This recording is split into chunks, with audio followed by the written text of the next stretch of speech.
ada orang-orang yang mengatasnamakan agama khilafah, maksud dia untuk menentang sistem kenegaraan kita. Mereka mengkafir-kafirkan Pancasila, mengkafir-kafirkan, mentogut-togutkan Pancasila, Undang-Undang Dasar 1945, dan anti negara kesatuan Republik Indonesia.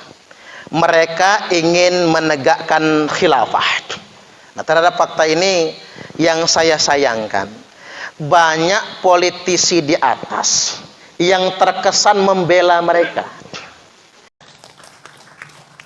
Kita saling menyalahkan satu sama lain, termasuk menyalahkan ada khilafah. Negara mau dibawa kepada negara khilafah. Mungkin ada 2, 3, 5 kelompok dibandingkan dengan 270 juta bangsa Indonesia ini.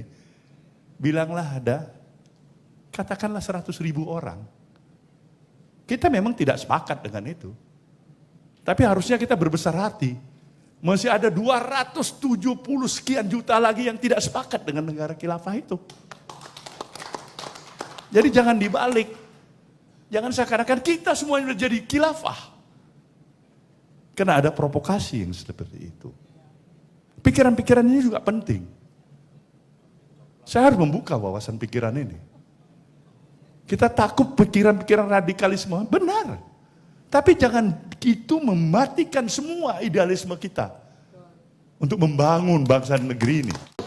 Dengan alasan, kata Pak Surya Paloh, khilafah itu kelompok kecil, radikalisme itu kelompok kecil. Alasannya begitu. Kalau saya begini berpikirnya Bapak Ibu, mereka kecil saja berani ngelawan, kecil saja berani celelean, kecil saja berani demo berjilid-jilid, apalagi kalau dia banyak. Ya bayar, remek negara kita Pak kalau dibiarkan. Ya kalau mereka dibela dapat angin dong mereka semua.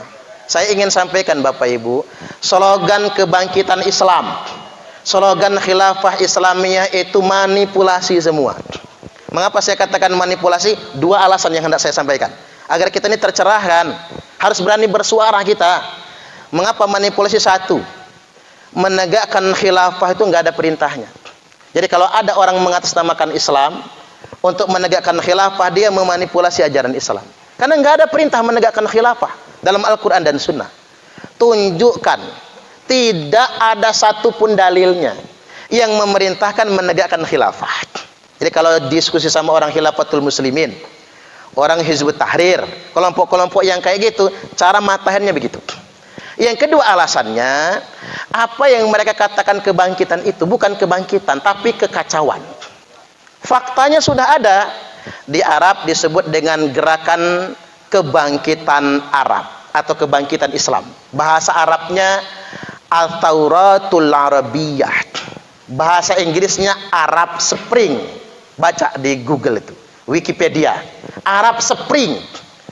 Mereka melakukan aksi massa, menggerakkan banyak sekali masyarakat sipil untuk demo berjilid-jilid menentang pemerintah yang sah dengan tema kebangkitan Islam. Ternyata bukan kebangkitan, tapi kehancuran. Apa yang terjadi? Tunisia, Presiden Ben Ali jatuh, Tunisia kacau. Yaman, Presiden Ali Abdullah Saleh jatuh, kacau. Libya, Muammar Gaddafi jatuh, kacau. Sebelumnya lagi Saddam Hussein, Irak sampai sekarang masih kacau. Suriah sampai sekarang perang saudara. Yaman perang saudara. Afghanistan perang saudara. Mesir, Presiden Husni Mubarak jatuh. Apa yang mereka katakan gerakan kebangkitan Islam bukan sebuah kebangkitan, tapi sebenarnya sebuah kekacauan yang berkepanjangan. Dan ini mau dicoba di Indonesia, tapi gagal.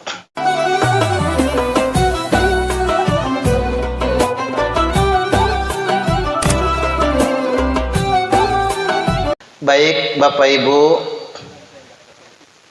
di awal hendak saya sampaikan sekarang adalah mengapa ada program resmi sosialisasi pembinaan ideologi Pancasila dan wawasan kebangsaan. Ini semua dimaksudkan demi menjaga 4 pilar kebangsaan kita. 4 pilar berbangsa dan bernegara kita itu: 1. Pancasila, 2. Undang-Undang Dasar 1945, 3. Negara Kesatuan Republik Indonesia, dan yang keempat, Bhinneka Tunggal Ika. Berbeda-beda, beragam, bermacam-macam, tapi kita tetap satu jua. Ini penting karena sudah muncul ancaman. Ancaman yang pertama yang hendak saya sampaikan, yakni mulai muncul kelompok-kelompok yang anti keberagaman. Dia eksklusif, merasa paling benar sendiri, dan cenderung tidak bisa menerima perbedaan, anti dengan perbedaan. Padahal sebetulnya kita membangun bangsa dan negara ini memang di atas perbedaan. Ya Pak ya? Ada beragam suku, ada beragam kebudayaan, ada beragam agama. Nah, yang saya sesalkan, kelompok-kelompok yang anti keberagaman ini justru mengatasnamakan agama. Anti kebudayaan. Kebudayaan diserang pakai bahasa agama. Anti agama lain diserang menggunakan bahasa agama. Ini ada seolah-olah begini Bapak Ibu. Ada orang yang mendakwahkan agama dengan cara mencaci maki agama lain, dan dianggap oleh sebagian orang itu benar. Oh, hebat dia ya, dakwahnya mantap, berani, karena berani menghina Tuhan agama lain, berani menghina ajaran agama lain. Nah, ini kan masalah Bapak Ibu. Penceramah-penceramah begitu kalau dikasih panggung, ini masalah. Mengapa saya katakan masalah? Karena justru sebetulnya Allah dan Rasulnya, Islam itu sendiri melarang menghina agama lain, melarang menghina Tuhan agama lain, melarang menghina ajaran agama lain. Kan jelas betul di dalam Al-Quran, wala tasubbul ladzina yad'una min dunillah. Jangan sekali-kali, kata Allah, kalian menghina Tuhan agama lain, menghina ajaran agama lain, menghina amalan agama lain. Coba, tidak ditemukan satu pun dalilnya dalam Al-Quran dan hadis yang membolehkan kita menghina agama lain.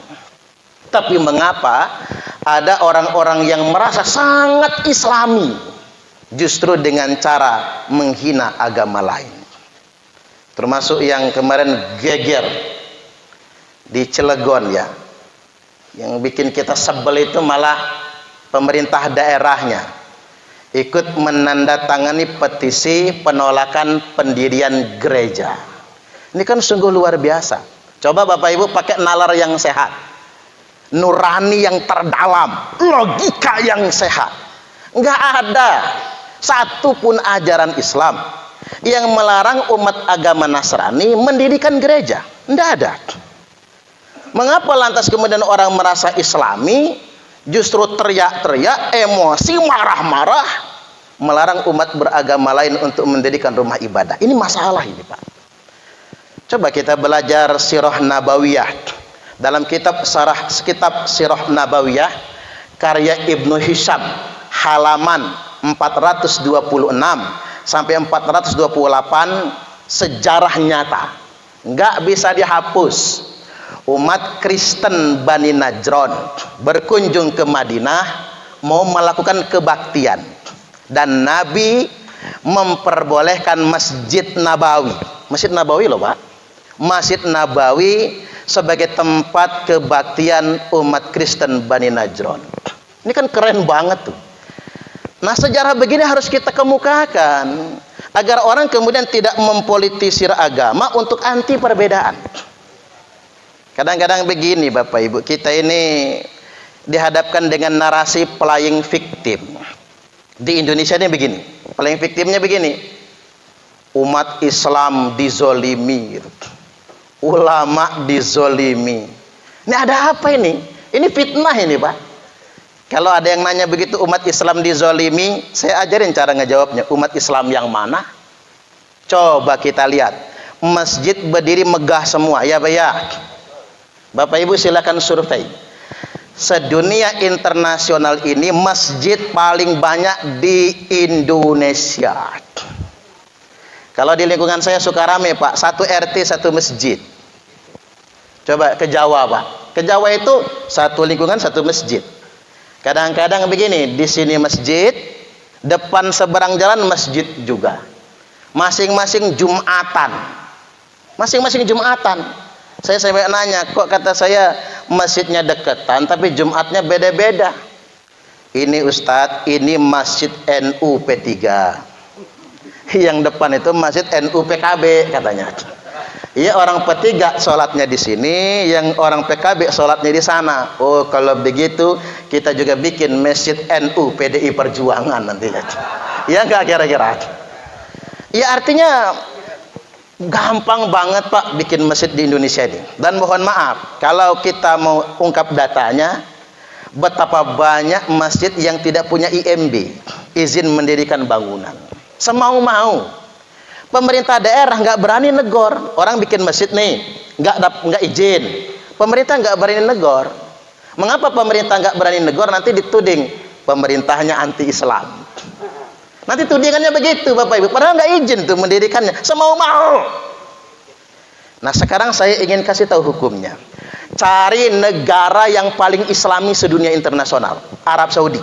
Di Arab Saudi tidak boleh mendirikan masjid kecuali pemerintah. Nggak boleh. Semua negara Arab silahkan survei ke sana. Nggak boleh bikin masjid kalau bukan pemerintah yang bikin. Brunei Darussalam, kerajaan Islam loh itu. Maka kalau di Brunei berkilo-kilo nyari masjid Pak, karena masjid hanya boleh didirikan pemerintah atau atas izin pemerintah. Kuala Lumpur, Malaysia, keliling Malaysia, yang boleh mendirikan masjid pemerintah atau atas izin pemerintah. Artinya jangan playing victim. Kita diberi kebebasan, umat Islam nyaman-nyaman saja, beribadah lancar-lancar saja. Lalu mereka mengatakan ulama dikriminalisasi. Ulama yang mana? Yang ditangkap itu dan masuk penjara memang pelaku kriminal. Kan nggak ada yang kebal hukum di negara kita ini, betul nggak kira-kira? Saya ingin sampaikan, tidak ada warga negara kelas 1. Setuju atau setuju? Tidak ada warga agama kelas 1, nggak ada. Itu feodal itu. Kalau kita merasa menjadi warga agama kelas 1, warga negara kelas 1, jadi kebal hukum, itu feodal. Balik dong kita ke zaman Belanda kan. Balik kita ke zaman penjajahan Jepang. Tidak boleh yang sedemikian rupa. Nggak ada yang kebal hukum. Jangan yang kan gelarnya kiai, gelarnya ulama, gelarnya habib dan lain sebagainya. Jenderal aja diborgol Pak sekarang ini. Perdi Sampo. Bintang 2 loh. Zaman dulu mana ada. Diborgol. Teddy Minahasa. Jenderal bintang 2 diborgol. Nggak ada yang kebal hukum sekarang. Kemarin yang baru ditangkap itu kan kasus menjual magazin ke teroris, kompol itu Pak, perwira itu ditangkap, nggak ada yang kebal hukum. Jadi jangan playing victim. Saya kembali lagi, jangan mengikuti cara bermasyarakat, cara beragama yang eksklusif, yang merasa paling benar sendiri. Kadang-kadang begini Bapak Ibu, jangankan sama yang beda agama Pak, dengan yang seagama pun mereka mengkafir-kafirkan. Ini jadi repot memang. Makanya pemerintah harus tegas. Seperti ajaran Wahabi. Ajaran Wahabi itu kan semua salah. Tahlilan bid'ah, yasinan bid'ah, maulid bid'ah, bid'ah semua. Besekan bid'ah. Ya kalau besekan di bid'ah kan Pak, proyek saya habis dong. Kita ini begini saja Bapak Ibu, agar negara kita jadi negara yang besar dan kuat, perbedaan itu takdir Allah. Setuju nggak kira-kira? Sudah takdir. Maka kalau beda agama sudah ada rumusnya, lakum dinukum waliyadi. Kita masing-masing mengamalkannya. Beda amalan juga begitu, lana a'maluna walakum a'malukum. Masing-masing amalannya. Pernah saya sampaikan di sini, kaidah hidup bermasyarakat, ndak usah ngopeni rumah tangga orang, urus saja rumah tangga kita sendiri. Setuju nggak kira-kira? Maka nggak usah meributkan Lesti Kejora sama Rizky Bilar. Begitu mereka balikan kok pada sewot semua. Jangan-jangan Pak Padi Chandra sudah bikin komitmen, kutunggu jandamu. Jangan-jangan ya, umpama ini. Kadang-kadang kita ini orang Indonesia itu terlalu kepo ya Pak, terlalu kepo, mudah nyinyir Bapak Ibu, sering sibuk sama urusan orang, tapi lupa dengan kekurangannya sendiri. Makanya benar kalau pepatah orang di pasar, laki-laki, ingat Bapak-bapak, laki-laki yang rajin mencium istrinya relatif lebih panjang umur dibandingkan dengan laki-laki yang mencium istri tetangganya. Setuju nggak kira-kira? Jajal aja dibacok orang kita. Jangan macam-macam. Satu ya, dua sekarang. Nah sekarang kita dihadapkan dengan gejala yang mengkhawatirkan. Muncul kelompok-kelompok yang mengatasnamakan agama untuk anti pemerintah yang sah. Ini masalah ini. Mula-mula mereka menyebarkan hoax, berita bohong. Berita bohong terhadap pemerintah. Mereka sebar framing negatif. Pemerintah rejim komunis, na'udzubillah. Coba lihat di media sosial itu Pak. Mereka nggak mau lagi nyebut pemerintah kan? Mereka nyebutnya rezim. Mereka sengaja menggunakan bahasa pejoratif untuk membangun kesan di khalayak ramai pemerintah itu rendah, pemerintah itu hina, tidak wajib untuk ditaati. Ini masalah besar. Tidak puas mereka melakukan framing negatif, playing victim, menyebar bullying, menghina kepala negara, naudzubillah, Pak Jokowi, presiden, diolok-olok mukidi. Hanya di Indonesia loh yang kayak gitu, body shaming lagi ya. Bahkan yang kemarin itu menyebalkan sekali. Wanita semulia Ibu Iriana Jokowi dikasih semacam apa ya, itu caption seolah-olah dia pembantu. Na'udzubillah. Segini latahnya loh Pak orang Indonesia itu.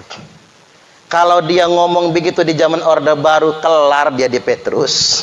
Pasti kelar, bener nggak kira-kira? Berani ngomong begitu, kelar.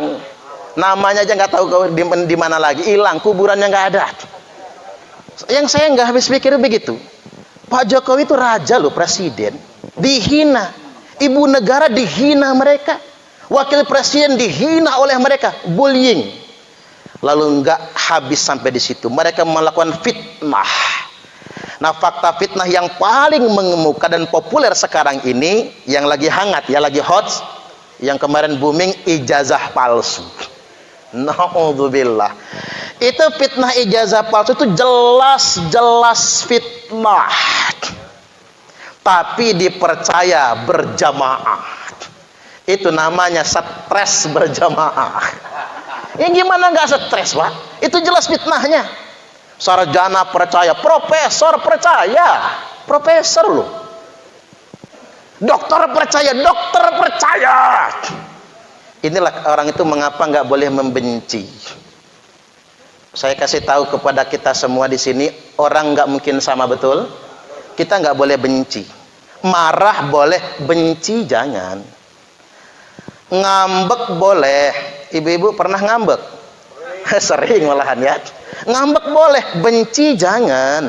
Kesel boleh, benci jangan. Karena marah, kesel, ngambek itu cuman letupan emosi. Boleh. Iya di empat marahnya nanti stroke malahan. Jangan di 4, biarin aja. Tak ulang lagi, marah, ngambek, kesel itu hanya letupan emosi. Tapi benci itu bukan emosi. tapi penyakit hati. Orang kalau sudah benci, jangankan jeleknya, baiknya aja dipandang jelek. Makanya penyakit hati yang sangat parah itu adalah membenci. Itu jangan sampai. Mudah-mudahan Allah anugerahkan kita memiliki hati yang tak pernah membenci. Allahumma amin. Balik lagi. Untuk menentang hoak-hoak anti pemerintah nih, saya ngomong begini Bapak Ibu, dalam perspektif bela negara. Siapapun pemerintahnya begini. Bukan karena like and dislike ya, suka atau tidak suka, bukan karena itu. Tetapi saya ingin tegaskan, Allah Subhanahu wa taala sudah memberikan peringatan. Ayat ini keren banget, Pak. Ayat ini modern banget. Wala tuti', wala tuti'. Ini pakai huruf ain. Tuti'. Bukan tuti. Ada tuti enggak di sini? Kalau tuti itu kepanjangannya habis kentut mati. Jangan guyon aja itu. Wala tuti' kulla hallafim mahin. Jangan sekali-kali ikut-ikutan. Jangan jadi followers, unfollow aja. Kulla hallaf, tiap orang yang gampang sekali bersumpah atas nama agama. Coba lihat Pak, lagunya mubahalah, Quran di atas kepala ya. Dikit-dikit demi Allah, dikit-dikit mubahalah, dikit-dikit demi Tuhan ya. Dikit-dikit bela agama, bela Tuhan. Ingat, ini dari Allah loh peringatannya, bukan kata saya. Jangan pernah jadi followers, orang yang gampang sekali mengatasnamakan agama, gampang sekali bersumpah demi Tuhan, demi Allah. Mahin, mahin itu kalau bahasa kitanya bullying, suka ngebully. Kalau level emak-emak Bandar Lampung ini nyinyir. Yang dinyinyir hajatan saudaranya. Pulang hajatan apa nyinyiran emak-emak? Masakannya anyep semua. Mulut emak-emak ini payah, sadis ya. Bullying. Setelah mereka suka bersumpah, mereka menyebarkan bullying. Hammazin masya'im binamim. Hammazin itu bahasa kitanya hate speech, ujaran kebencian. Mereka menyebarkan ujaran kebencian. Mim dikasih shin tebal, dikasih huruf tasdidnya, dikasih tanda tasdidnya, alif dan hamzah. Ini kalau bahasa kitanya masya itu kesana kemari wara wiri. Itu masya, kesana kemari wara wiri. Bahasa kerennya viral, viral. Mereka memviralkan sumpah-sumpah atas nama agama, mereka memviralkan bullying, mereka memviralkan ujaran kebencian binamim yang endingnya adalah provokasi adu domba. Ini fakta. Coba lihat di media sosial. Maka kita harus memeranginya. Mereka betul-betul telah menistakan ajaran agama itu sendiri. Gerakan anti pemerintah yang sah. Saya ingin katakan begini Bapak Ibu, yang namanya pemerintah itu tidak sempurna, betul? Mereka manusia biasa. Cuman bedanya, beliau-beliau yang jadi presiden itu jelas lebih baik daripada kita. Iya apa ya kira-kira? Ya jangan-jangan kalau saya jadi presiden rusak negara ini ya. Ya kalau saya belum tentu lebih baik kan Pak. Yang jelas mereka lebih baik daripada kita. Nah suka atau tidak suka, kita milih atau tidak, kebijakan kita senang atau tidak, sudah ada rumusnya di dalam agama. Man kariha min amirihi syai'an. Barang siapa yang tidak suka dengan kebijakan pemerintahnya, falyasbir, sabar dong. Tidak boleh kemudian alasan tidak suka, lalu dia mempengaruhi masyarakat umum untuk melawan pemerintah yang sah. Dikarenakan fa'innahu man kharaja minas sultani shibron, sesungguhnya barang siapa yang keluar dari ketaatan kepada pemerintah yang sah, shibron, walaupun cuman sejengkal, famata, lalu dia mati, mata mitatan jahiliyah, maka matinya mati jahiliyah. Ingat sekali lagi, kalau ada orang yang mengatasnamakan agama lalu mengajak umat ini melawan pemerintah yang sah, dia sesat dan menyesatkan. Dalam tanda kutip, menuduh pemerintah zalim, memfitnah pemerintah zalim, lalu membangkang, lalu melawan, lalu matinya bukan mati syahid, matinya mati sangit. Mata mitatan jahiliyah, matinya mati jahiliyah. Yang berikutnya lagi, gerakan penghinaan kepada pemerintah yang sah. Nabi sudah bersabda, man akrama sultana akramahullah. Barang siapa yang menghormati pemerintahnya sendiri, maka dia akan dimuliakan oleh Allah. Wa man ahana sultana ahanahullah. Barang siapa yang menghina pemerintahnya sendiri, maka pasti suatu saat nanti dia akan dihinakan oleh Allah. Makanya Pak Jokowi ditanya wartawan, Pak Jokowi, itu ada ustadz yang menghina Pak Jokowi masuk penjara. Apa kata Pak Jokowi? Oh, jangan salahkan saya toh. Saya tidak pernah mengadukannya karena dia menghina saya, kata Pak Jokowi. Dia ditangkap gara-gara berbuat kriminal dan dia harus mempertanggungjawabkan perbuatannya sendiri di depan pengadilan terhadap penegak hukum. Jangan menyalahkan presiden, karena Presiden Jokowi tidak pernah mempidanakan siapapun yang menghinanya. Termasuk kemarin Pak, yang menghina ibu negara. Bisa saja Mas Kaisang Pangarep mempidanakannya, tapi apa kata beliau? Ngabis-ngabiskan waktu aja lah. Ya biarkan itu urusan dia. Artinya Bapak Ibu, hati-hati dengan itu semua. Dua dapat ya. Yang ketiga sekarang ini ada orang-orang yang mengatasnamakan agama, khilafah maksud dia, untuk menentang sistem kenegaraan kita. Mereka mengkafir-kafirkan Pancasila, mengkafir-kafirkan, mentogut-togutkan Pancasila, Undang-Undang Dasar 1945, dan anti negara kesatuan Republik Indonesia. Mereka ingin menegakkan khilafah. Nah, terhadap fakta ini yang saya sayangkan, banyak politisi di atas yang terkesan membela mereka dengan alasan, kata Pak Surya Paloh, khilafah itu kelompok kecil, radikalisme itu kelompok kecil. Alasannya begitu. Kalau saya begini berpikirnya Bapak Ibu, mereka kecil saja berani ngelawan, kecil saja berani celelean, kecil saja berani demo berjilid-jilid, apalagi kalau dia banyak. Ya bayar, remek negara kita Pak kalau dibiarkan. Ya kalau mereka dibela dapat angin dong mereka semua. Saya ingin sampaikan Bapak Ibu, slogan kebangkitan Islam, slogan khilafah Islamiyah itu manipulasi semua. Mengapa saya katakan manipulasi? Dua alasan yang hendak saya sampaikan agar kita ini tercerahkan, harus berani bersuara kita. Mengapa manipulasi? Satu, menegakkan khilafah itu nggak ada perintahnya. Jadi kalau ada orang mengatasnamakan Islam untuk menegakkan khilafah, dia memanipulasi ajaran Islam. Karena nggak ada perintah menegakkan khilafah dalam Al-Quran dan Sunnah. Tunjukkan, tidak ada satupun dalilnya yang memerintahkan menegakkan khilafah.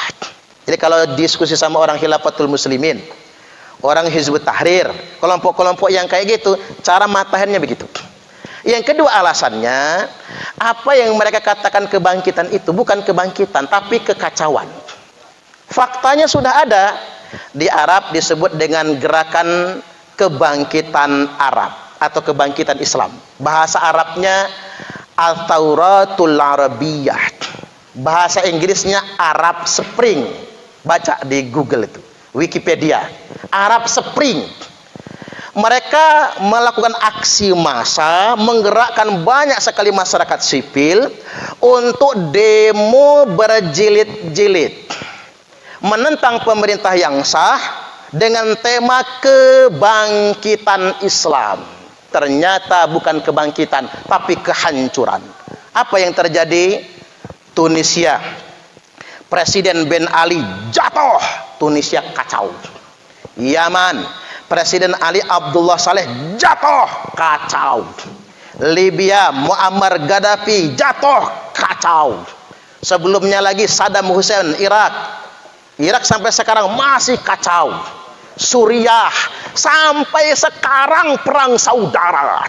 Yaman perang saudara. Afghanistan perang saudara. Mesir, Presiden Husni Mubarak jatuh. Apa yang mereka katakan gerakan kebangkitan Islam bukan sebuah kebangkitan, tapi sebenarnya sebuah kekacauan yang berkepanjangan. Dan ini mau dicoba di Indonesia, tapi gagal. Dan kita semua paham, sejak dulu kita dimulai dijajah Belanda, dijajah Jepang, lalu kita merdeka. Indonesia hampir tinggal landas menjadi negara maju di dunia internasional. Jatuh lagi. Gara-gara kerusuhan tahun 1998, jatuh ke titik rendah. Infrastruktur hancur total. Saya dari Lampung ke Palembang butuh waktu sampai 1 hari naik kendaraan.